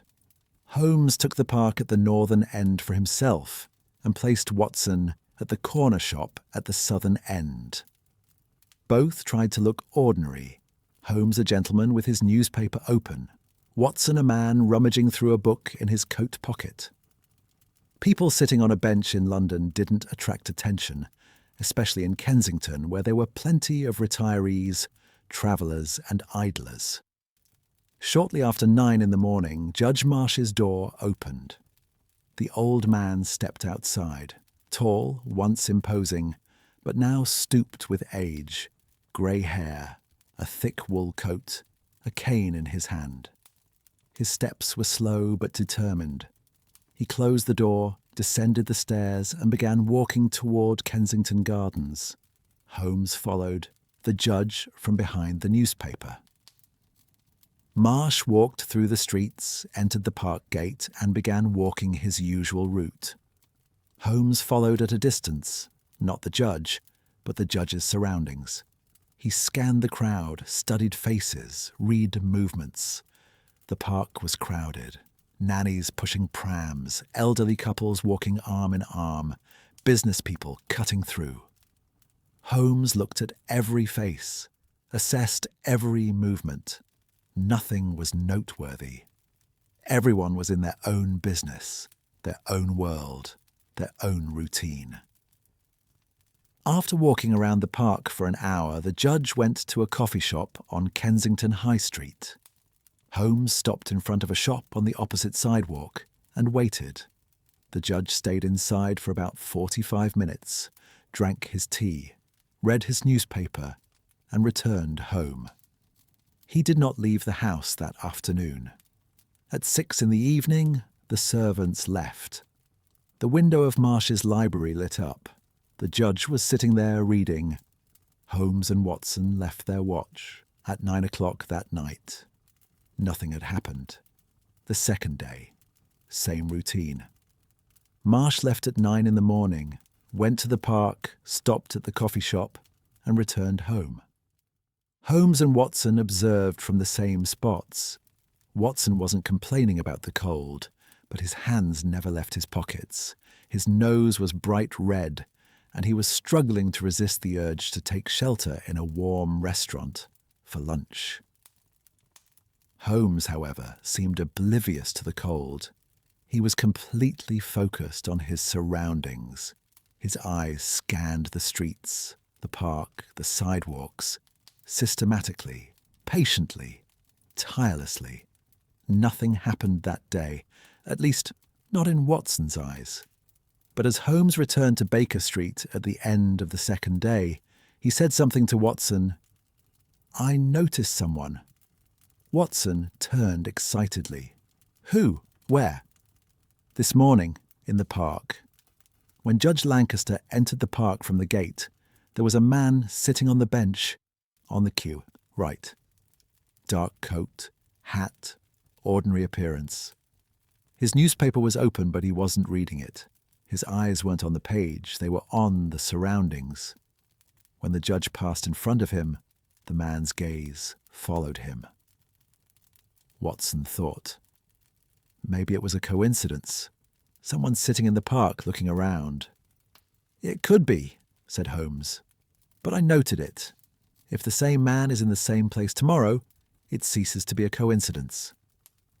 Watson asked another question. Did you see the man's face? Holmes shook his head slightly. He was too far away, and his hat shaded his face. But I noted his physical build. Medium height, neither large nor thin, neither striking nor unremarkable. He could be in his mid-20s, perhaps late. His movements were controlled. No unnecessary gestures, no agitation, no discomfort. The posture of someone accustomed to being there. Watson felt a shiver. He fit Edward Blackwell's profile, quiet, observant, unassuming, blending into the crowd. We'll see. Tomorrow, said Holmes. Third day. The morning began as usual. Holmes and Watson took up their positions. The weather was colder than the day before. The sky was overcast, the wind was sharp, the streets were deserted. Watson sat down on the bench in front of the tobacconists, rubbed his hands, and waited. Holmes was in the park this time. He sat on a bench opposite the one where he had seen the man the day before, under a chestnut tree. His newspaper was open, but his eyes were not on it. He watched the Lancaster Gate entrance, the surrounding benches, the people walking along the path. Judge Marsh entered the park gate at 9. He began to follow his usual route, walking slowly, leaning on his cane.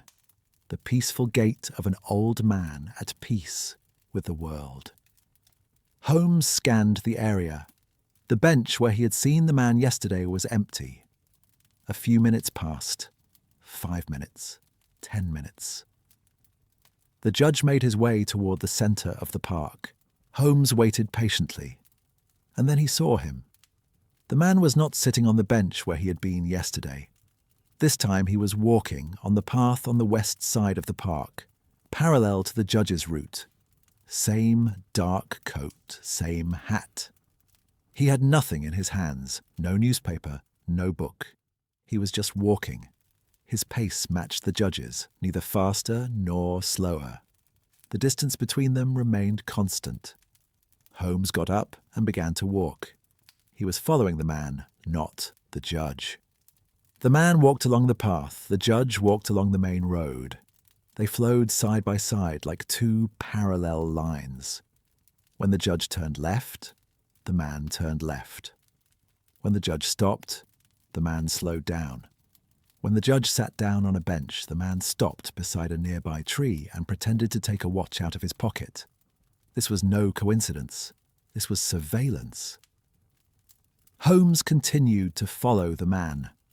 When the judge headed for Kensington High Street after his tour of the park, the man did not leave the park. He exited through a different gate and disappeared among the streets. Holmes quickened his pace.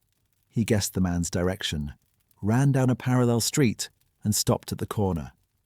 The man appeared. He walked with calm steps. No hurry, no fuss. Holmes stayed behind, keeping his distance.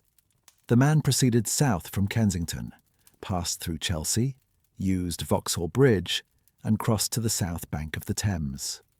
Holmes followed. The distance shortened on crowded streets, lengthened on quiet ones. The man never once looked back. Either he was very sure of himself, or he didn't think he was being followed. When they entered Southwark, the streets narrowed, the buildings crowded closer. The atmosphere changed. The transition from Kensington's orderly beauty to Southwark's chaotic, dense, working-class atmosphere was sharp and sudden.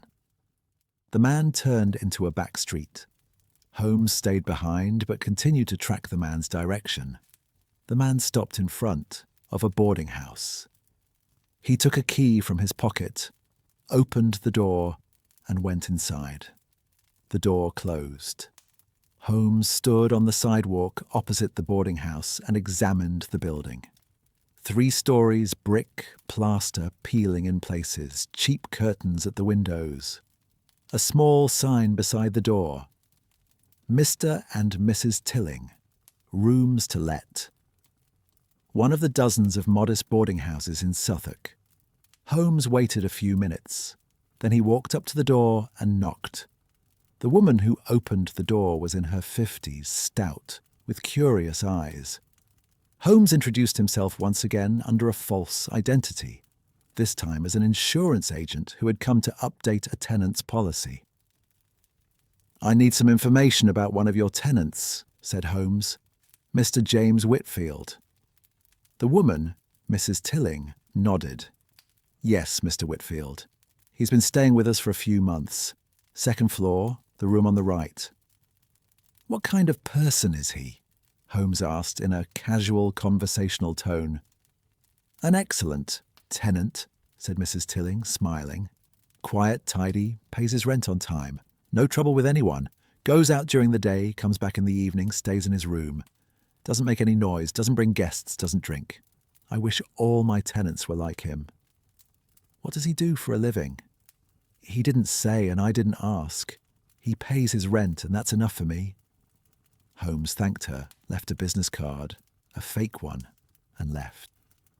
He stopped at the corner of the street and took a deep breath. James Whitfield. A fake name. Holmes knew that. Edward Blackwell had disappeared at 14 and reappeared years later with a new identity. A quiet, orderly man living an unremarkable life in a modest boarding house in Southwark. A shadow who went to Kensington during the day to watch a judge, returned to his room in the evenings, and patiently worked on his plan. When Holmes returned to Baker Street, Watson met him at the door. "Where did you go? I lost track of you." Holmes went into the sitting room, took off his coat, lit his pipe, and sat down in his chair. Then he turned to Watson. "I found him." Watson's eyes widened. "Edward?" "He calls himself James Whitfield. He's staying at a boarding house in Southwark, Mrs. Tilling's boarding house. He's been there for several months, quiet, orderly, invisible. And today I saw him on 2 different days, at 2 different points, around Judge Marsh. Yesterday he was sitting on a bench in the park. Today he was walking parallel to the judge's walking route. He's watching the judge, learning his routine, calculating his timing, looking for a weak spot." Watson sank into his chair. "Are you sure?" "The pattern of behaviour says it all," said Holmes. "This man is no ordinary pedestrian. He follows the judge's movements, keeps his distance, takes care not to attract attention. And when he returns to the boarding house in Southwark, in the neighbourhood where Thomas Blackwell's family lived, Watson, it all comes together." Watson asked thoughtfully, "What now? Should we call Lestrade and have him arrested?" Holmes shook his head.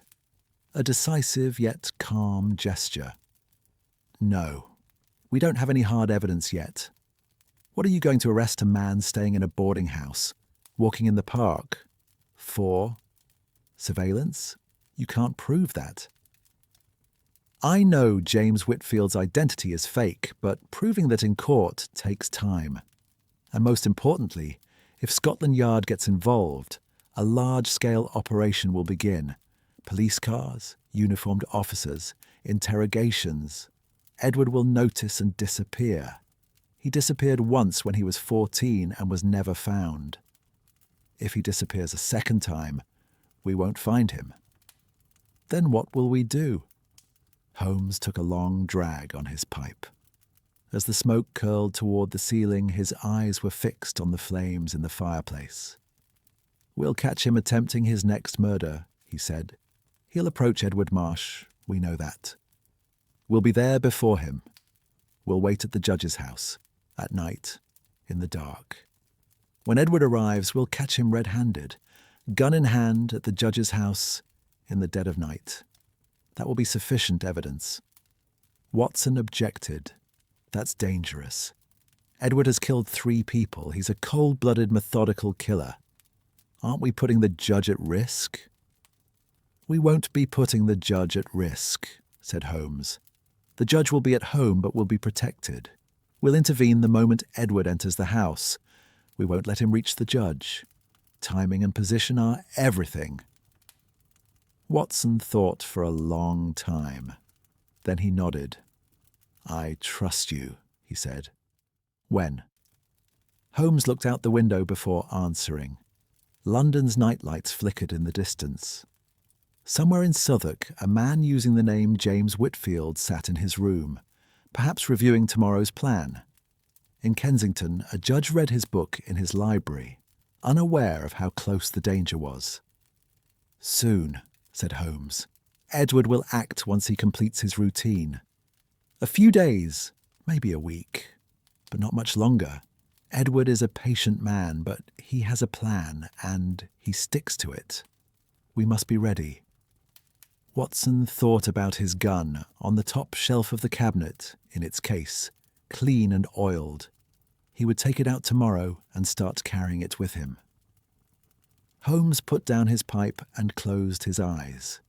He was thinking, running through every detail, every possibility, every scenario in his mind. He was calculating how Edward would approach, which door he would enter, what time he would arrive. 2 men, 2 plans, one for revenge, the other for justice. And both would intersect at the same point, on the same night, in the same house. The question was, who would be better prepared? Chapter 6. The Trap. Holmes waited 3 more days. During those 3 days, he continued to watch Edward, James Whitfield, from a distance. Every morning, the man would leave the boarding house, cross to Kensington, and loiter around Judge Marsh. But now he wasn't just in the park. Holmes saw him on the Judge's Street, opposite the coffee house near the Reform Club. Edward was closing in, from the outside in, slowly, patiently. He was recording every detail of the routine, the servants' arrival and departure times, the neighbours' habits, the quietest hours of the street, the lighting pattern of the house. Holmes recognised this pattern of behaviour. Edward was in the final stage. The investigation was nearly complete. The action was approaching. Perhaps a few days, perhaps a week, but not much longer. On the evening of the 4th day, Holmes was sitting in the sitting room on Baker Street with Watson. The fire was burning in the fireplace, and outside the wind was beating against the window. Holmes lit his pipe and turned to Watson. "Tomorrow night," he said. Watson looked at him. "Are you sure?" Edward examined the back of the judge's house today. He looked at the garden wall, the back door, the kitchen window. That means he's chosen his point of entry. And a man who chooses his point of entry is no longer planning. He's preparing. He'll make his move in a day or 2. Holmes stood up and began sketching a simple plan of the house on the paper on the table. Phillimore Gardens, the judge's house. The front door opens onto the street, a 3-step staircase. The back door opens onto the garden. The garden wall is low, connecting to the back alley. The kitchen window is on the rear facade, ground floor. The library is on the front facade, ground floor. The bedroom is upstairs. Holmes marked the back door with his pen. Edward will enter from here. The front door opens onto the street. Too risky, but the back door faces the garden, invisible in the dark. The wall is low, easy to climb over. He examined it thoroughly today. Watson asked, "Will you warn the judge?" Holmes paused for a moment. He had been thinking about this question for several days now. "I must warn him," he said finally. "But I must be careful. If the judge panics or changes his behaviour, it could alert Edward. I'll explain the situation to Marsh, but I'll ask him for one thing: to act as he always does. To sit in his library in the evening, turn off his lights at the usual hour, not deviate from his routine. Watson frowned. You're going to ask an old man to stay calm even though he knows his killer is coming? He doesn't need to stay calm. He just needs to stick to his routine. If Edward notices anything unusual, he'll back off and try another night. Or worse, he'll disappear completely and move on to the last name on the list. Father Donovan, we need to stay in control. Holmes explained the rest of the plan. Watson listened carefully, asked questions, clarified certain points. By midnight, the plan was complete. Both retired for a few hours of sleep. The next day would be a long one. The next morning, Holmes went alone to Phillimore Gardens. He left Watson at Baker Street. 2 people appearing at the judge's door might attract attention. Holmes, dressed plainly and carrying a fake business card, knocked on the judge's door. The servant opened the door. A middle-aged man with a stern face, named Philip Bourne. Holmes introduced himself and said he wished to see the judge. The servant hesitated, but upon hearing Holmes's name, the famous detective of Baker Street, he informed the judge. A few minutes later, Holmes was sitting in the house's library opposite Judge Sir Reginald Marsh. Marsh was an old man but mentally sharp. His eyes were alert, his posture erect, his voice strong. His body had been relaxed by retirement, but his mind was still keen. He listened to Holmes with interest. He knew him from the newspapers, even from a few cases. Holmes got straight to the point. He recounted the Thomas Blackwell case, 1881, murder charge, conviction, execution. Marsh's face changed, a slight twitch, a darkening of the eyes. He remembered. I remember that case, Marsh said. His voice had grown quieter. A long time ago. Holmes continued. Harold Miggs, Dr. James Felton, Albert Poole. He listed 3 names, saying all 3 had been murdered. Marsh's face paled a little more with each name. Holmes finally mentioned Edward Blackwell, Thomas's son who had watched his father's execution at the age of 9, been sent to an orphanage, disappeared at 14, and was now a man seeking revenge, years later. And the next name on the list is yours, Holmes said. His voice was calm but resolute. Marsh remained silent for a long time. He looked at the shelves of his library, hundreds of books, decades of accumulation, the silent witnesses of a lifetime. Then he turned to Holmes. What do you want me to do? Change nothing. Act as you always do tonight. Your servants will leave at their usual hour. You will sit in your library. Your lights will be turned off at their usual hour. Do not deviate from your routine. My friend Dr. Watson and I will be in your house, invisibly. When Edward arrives, we will catch him. Marsh thought. There was no fear on his face. Or if there was, he hid it well. Years of judicial discipline, the coolness behind hundreds of defendants, hundreds of verdicts, hundreds of decisions. But there was something in the depths of his eyes, perhaps the memory of that old case, perhaps the face of Thomas Blackwell, perhaps the weight of his own decisions. All right, said Marsh, I'll do it. Holmes stood up. We'll be there before 6 in the evening. Don't say anything to your servants. Let them act normally and leave. We'll enter through the back door. Marsh nodded as Holmes walked toward the door. The judge called after him. Mr. Holmes. Holmes turned. The Thomas Blackwell case, said Marsh. His voice trembled with a strange tone.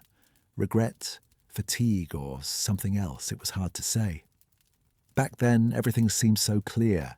The evidence, the witnesses, the jury's verdict. But years later, one wonders, what if? Holmes paused for a moment. Then he replied, "My job isn't to answer that question, Sir Reginald.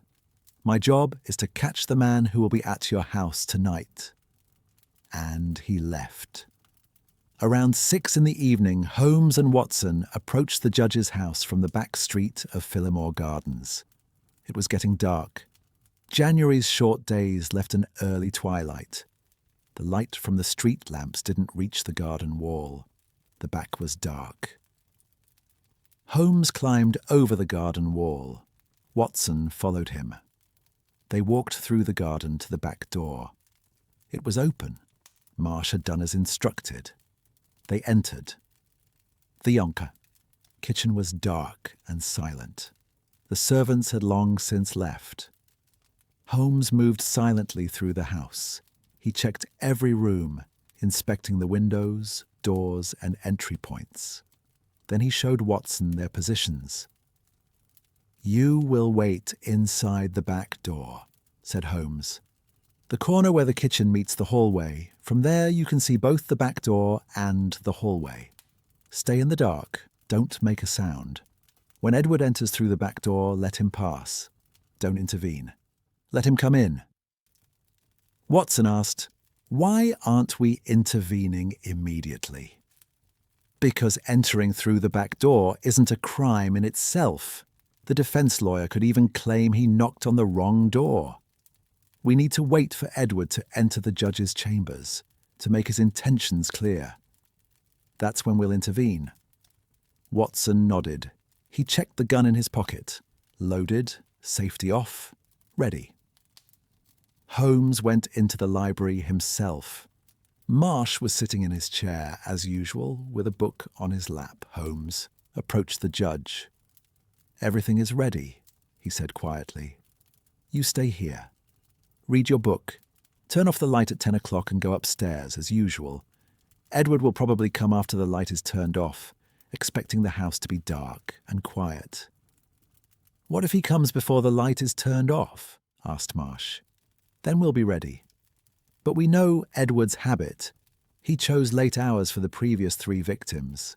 He's a patient man. He doesn't rush.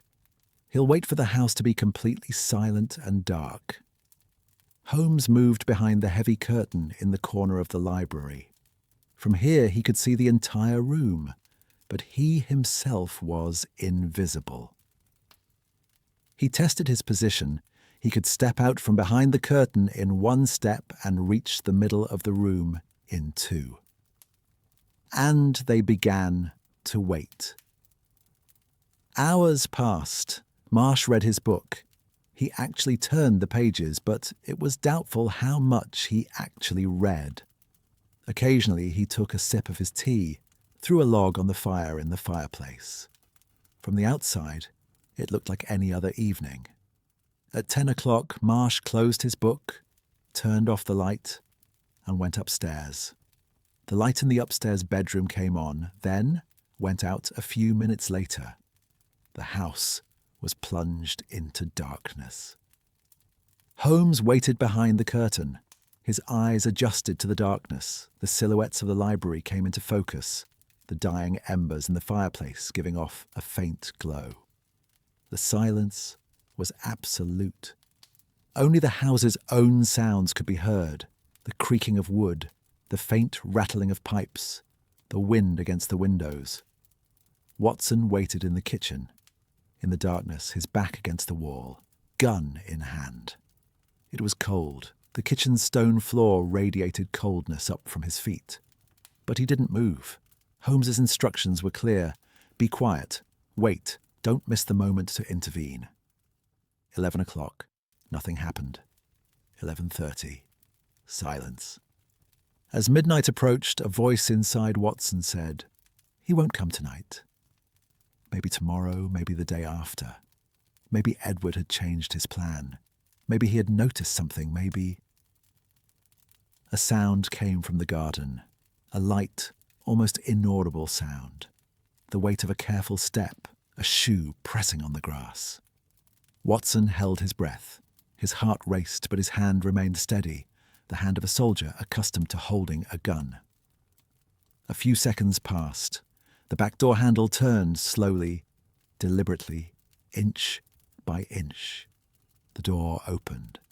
Cold air seeped in, and a silhouette appeared in the darkness. The man entered. His footsteps were silent. His shoes must have had soft soles, perhaps felt lined, making almost no sound on the floor. He passed 1.5 meters from the corner where Watson stood. Watson didn't breathe. He couldn't see the man's face, only his silhouette, his movement, his presence in the darkness. The man moved down the hallway. His steps were deliberate, as if he knew exactly where each foot would land, as if he had memorized the creaking points of every floorboard. He headed toward the stairs at the end of the hallway. He was going upstairs, to the bedroom, to where the judge was. He had climbed 3 steps when the library door opened. Enough.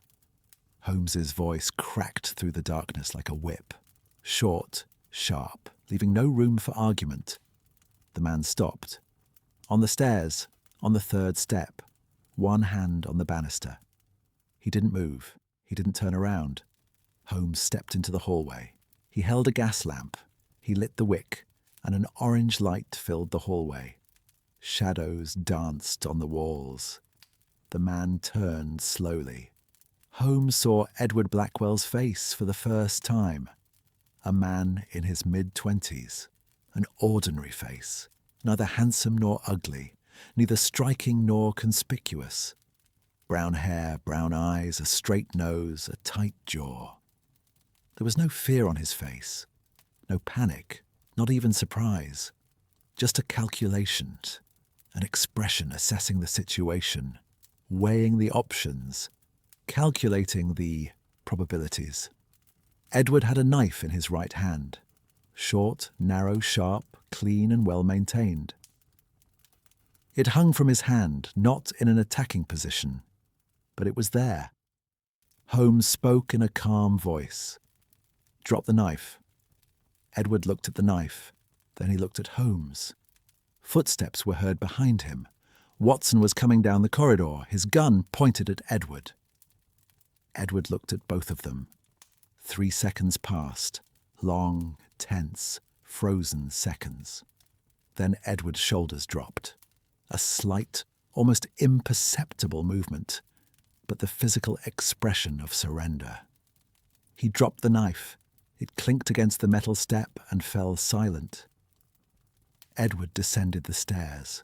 Slow, controlled steps. He stopped in the middle of the corridor, in the light of Holmes's lamp. He let his hands fall to his sides. The expression on his face didn't change. The same flat, unreadable, calm gaze.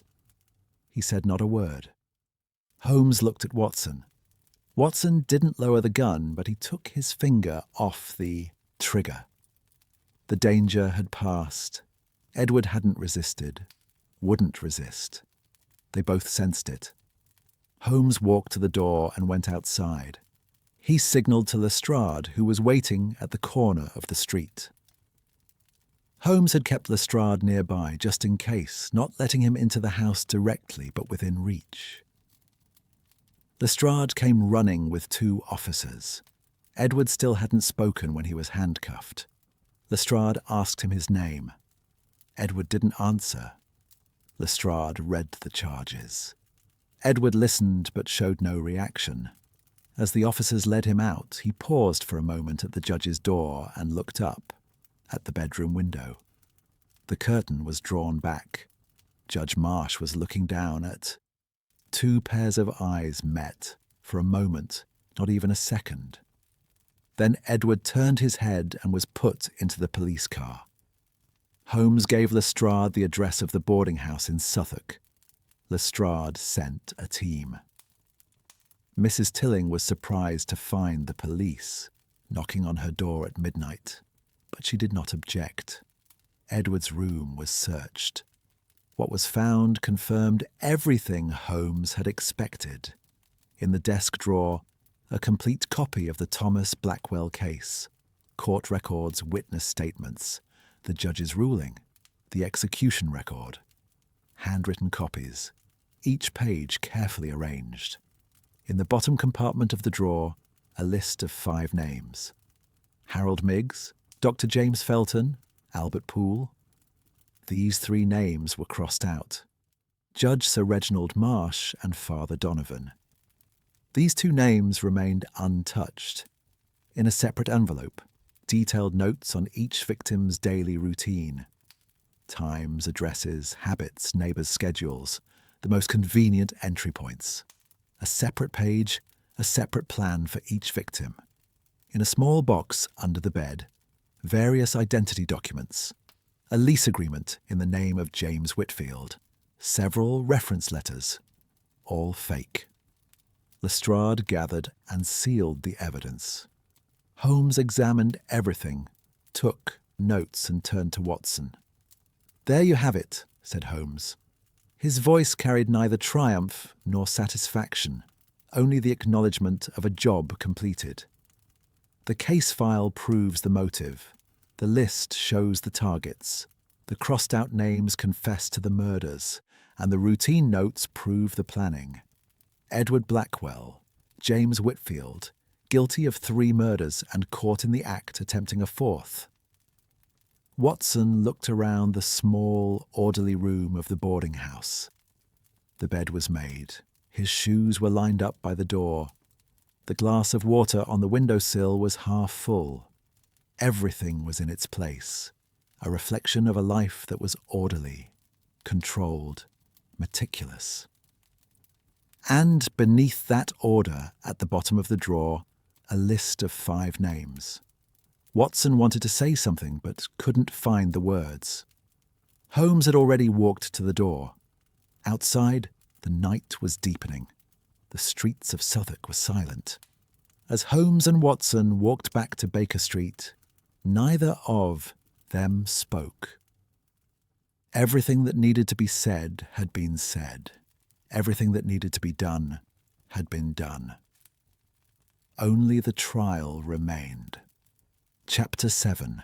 The Son of the Father. The news spread through London like wildfire. The morning papers devoted their front pages to the same story. The son of a carpenter executed years ago had murdered one by one those involved in his father's case, and had been caught by Sherlock Holmes while attempting his final murder. The Times ran the story on its front page, 3 columns wide. The Daily Telegraph opted for a more dramatic headline. The Illustrated London News sent an artist to make sketches in front of Phillimore Gardens and at the door of the boarding house in Southwark. Journalists gathered in front of Scotland Yard, pounded on Lestrade's office door, and rang the bell at 221B Baker Street for hours. Holmes refused to see any of them. He instructed Mrs. Hudson the door would not be opened to anyone. When Watson looked out the window once, he counted at least 5 journalists on the sidewalk, one with a notebook, another with a sketch pencil. Holmes drew the curtains and lit his pipe. "The case isn't theirs," Holmes said. "It's the court's." Edward Blackwell's trial began 3 weeks after his arrest. The venue was the Old Bailey, the building where London's most serious criminal cases were heard, steeped in history, where the fates of hundreds of prisoners were decided. It was the most bitter form of irony. Edward's father, Thomas Blackwell, had been tried, convicted, and sent to his death in another room of this very building 13 years earlier. Now the son sat under the same roof, in the same kind of chair, facing the same kind of jury. The courtroom was packed. Reporters lined the back rows, pens at the ready, notebooks open. The public gallery held people from every walk of life. Curious society ladies, law students, retired policemen, workers from Southwark. The case had captured London's imagination, a tale of revenge, a father-son tragedy, the bitter fruit of justice's injustice. People wanted to see Edward, to look at his face, to understand what was in his eyes. When Edward was brought to the dock, the courtroom fell silent. His handcuffs had been removed, but 2 guards stood beside him. Edward did not look around, not at the journalists, not at the gallery, not at the jury.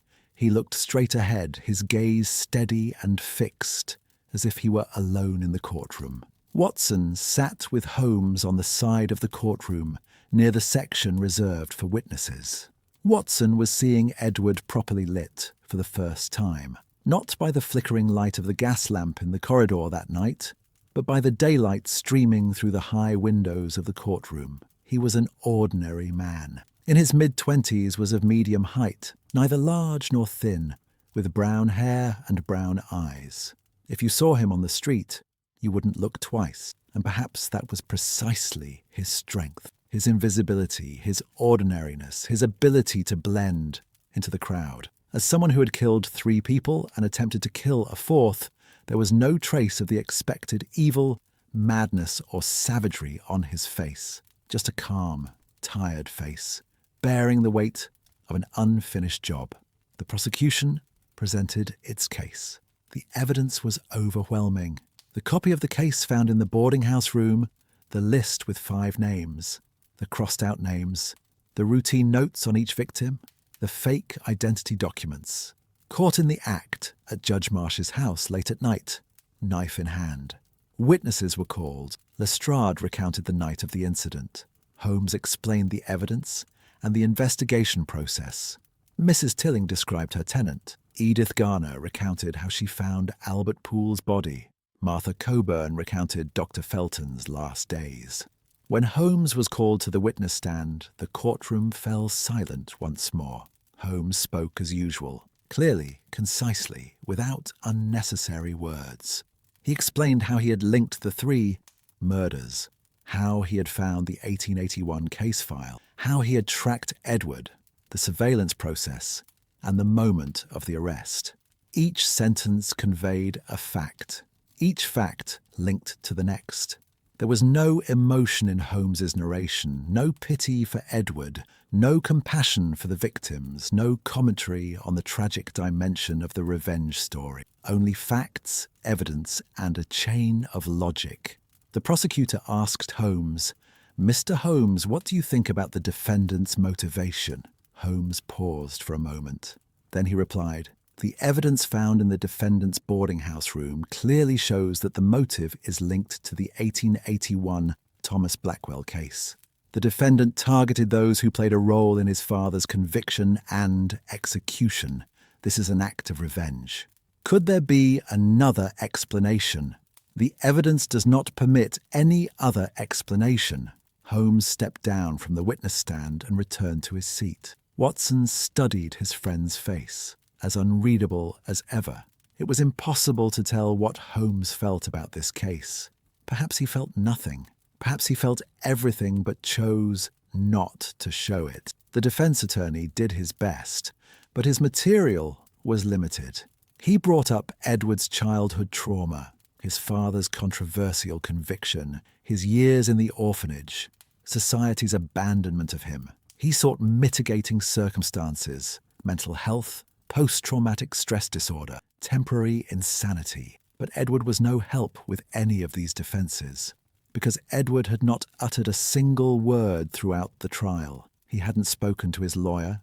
He hadn't answered questions. He hadn't looked at the jury. He sat in the defendant's chair, staring straight ahead, expressionless, motionless, silent. As the prosecution presented its evidence, as witnesses spoke, as his lawyer argued his case, he showed no reaction, no approval, no objection, no anger, no remorse, as if he weren't in the courtroom, as if what was happening didn't concern him. The courtroom interpreted this silence differently. Journalists wrote, "Cold-blooded killer." One of the women in the public gallery whispered, "Poor child." The jurors looked at each other. Was this silence an admission of guilt or something else? It was the last day of the trial. The prosecution had made its closing arguments. The defense had said its final words. Before the verdict, the judge gave the defendant the right to have the last word. This formality was usually a few sentences of a plea for mercy. Defendants would beg for forgiveness, express remorse, and ask the jury for mercy. "Defendant, is there anything you wish to say?" asked the judge. The courtroom waited. Reporters raised their pens. Coughs ceased in the gallery. Holmes leaned forward slightly, the first sign of interest he had shown throughout the trial. Edward raised his head for the first time since the first day of the trial. He looked at the jury. Then he looked at the judge. Then he looked at the gallery. His eyes scanned the courtroom, saw the faces, listened to the silence. And then he spoke. His voice was calm, low, clear, steady. It was not the voice of a defendant speaking in a courtroom, but the voice of a man stating a truth. My father was an innocent man. The courtroom stirred. Journalists began to write. Thomas Blackwell was charged with the murder of Lord Henry Ashcroft in 1881. The evidence was circumstantial. No eyewitnesses, no physical evidence. Just assumptions, prejudices, and a system eager to believe a poor man could have killed a rich one. The jury found him guilty. The judge sentenced him to death. The doctor wrote his report against him. His lawyer did not defend him. And the priest wasn't even there with him in his final moments. Edward paused. He took a breath. I remember the day my father was hanged. I was 9 years old. I remember everything. The sound of the rope, the silence of the crowd, the creaking of the steps. I remember my father's face. He wasn't afraid. He was just sad. He was sad that his son had to see this. Edward's voice didn't change. The same calm, flat, controlled tone. But the weight of the words changed the air in the courtroom. A woman in the gallery raised a handkerchief to her eyes. One of the jurors looked away. I'm not defending myself, Edward said. I'm not denying what I did.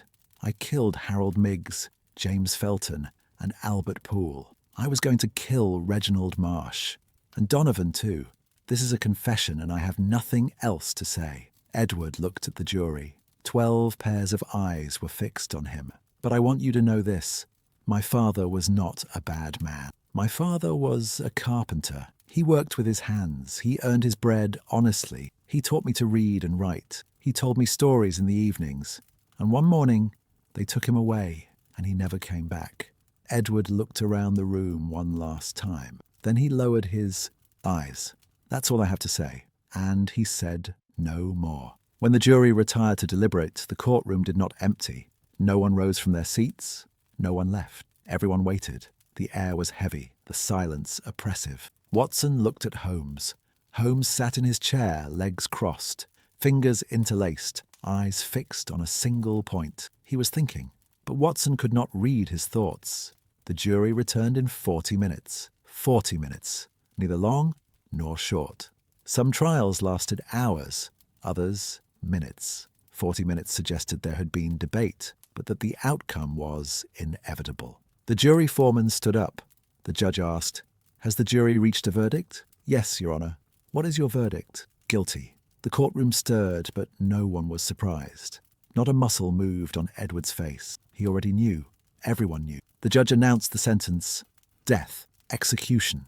3 murders, 1 attempted murder, premeditated and deliberate. The laws of Victorian England were clear, and the punishment was certain. Edward stood up. The guards came to him. Handcuffs were applied. Edward looked at the courtroom one last time. Not long, just a momentary glance, as if he wanted to engrave this place, this moment, these faces in his memory. Then he turned and walked out the door between the guards. As the courtroom emptied, Watson saw that Holmes was already standing and heading for the exit. Watson followed him. On the steps of the Old Bailey in the cold winter air, they stood side by side amid the dispersing crowd. "It's over," said Watson. In Newgate Prison, in a narrow cell, Edward Blackwell sat. The cell was small, a bunk bed, a stool, a bucket, a small window high up. The light coming through the window was pale and grey, London's winter light, that familiar grey that never fully illuminates, leaving everything in half shadow. Edward was sitting on the edge of the bunk. His back was straight, his hands on his knees, his eyes fixed on the opposite wall. He didn't move. The expression on his face hadn't changed since the trial. The same calm, the same flat, unreadable gaze. There was no regret on that face, no fear, no anger, no peace, just a waiting. The the still patience of someone who knew what was coming. Names remained on the list. Marsh was still alive. Donovan was still alive. The plan was not complete. But it no longer mattered. The plan ended with Edward. No one else could continue it, because no one else existed. Edward was the last Blackwell in this world. After him, there would be no name left, no blood, no reckoning. When the guard brought dinner, Edward didn't touch it.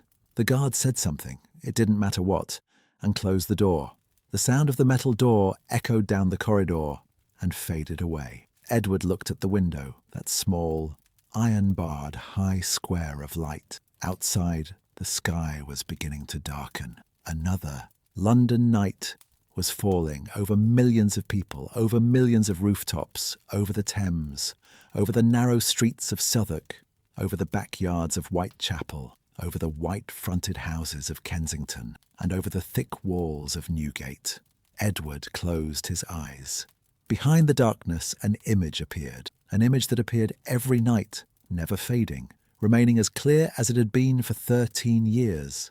A morning, a courtyard, a wooden platform, steps, a rope, a child watching from among the crowd, and a man climbing the steps, his hands bound, his steps slow but determined, his face showing not fear but sorrow. His father. Edward had lived that morning millions of times, awake and asleep, day and night, each time with the same details, the same sounds, the same smells, the creak of the rope, the groan of the wood, the crowd holding its breath, and then that moment, that single moment, the moment everything ended and everything began. Edward had lived since that moment. That moment was his birthday, his real birthday. At 9 years old, in the shadow of a gallows, the old Edward had died, and the new Edward was born. And the new Edward had only one purpose, one direction, one reason. For 13 years he had walked toward that purpose, patiently, quietly, step by step. And now the walk was ending, but not where it was supposed to end. Names remained on the list. The plan was incomplete. And an incomplete plan was not failure for Edward, because Edward had never measured success by the completion of the list. For Edward, the issue was that the man who climbed those steps would not be forgotten, that someone would remember, that someone would ask questions.